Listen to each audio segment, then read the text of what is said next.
Monte, in drafting an operational plan, considers the following, except A, B, C, or D. Anong sagot ng mga buddies?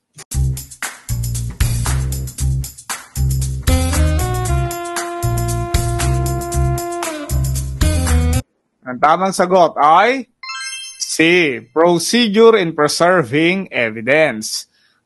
Bakit? Ang mga sumusunod ay kasama sa operational plan. Una, brief.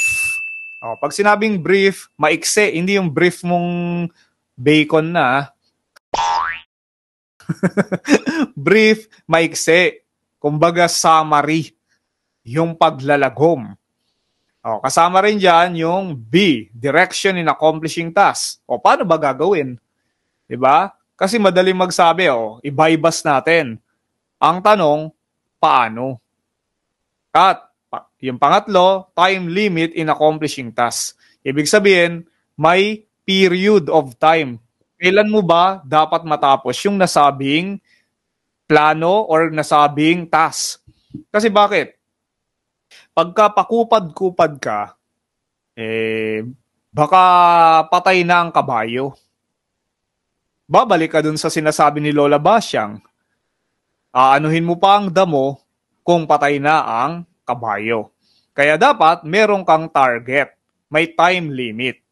So ulitin ko, ang mga kasama sa operational plan ay brief, yung summary, kasi nga operation kumbaga action na dapat Wala nang maraming palabok. Diba? Yung palabok, masarap yun dun sa Jollibee. Diba? Tapos lalagyan mo ng pipisilin mo yung, ano nga yun?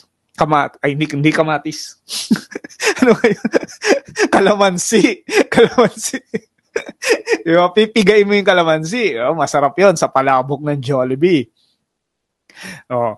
Wala na masyadong palabok. Kailangan brief. Maiksi lang. Kasi action na kagad Guide lang yan Guide or gabay.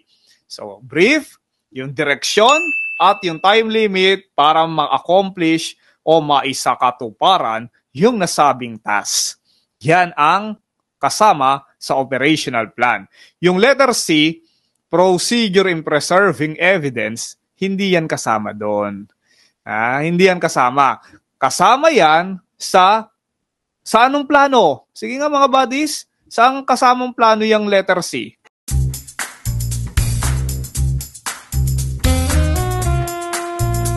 Yes, sa special operating plan.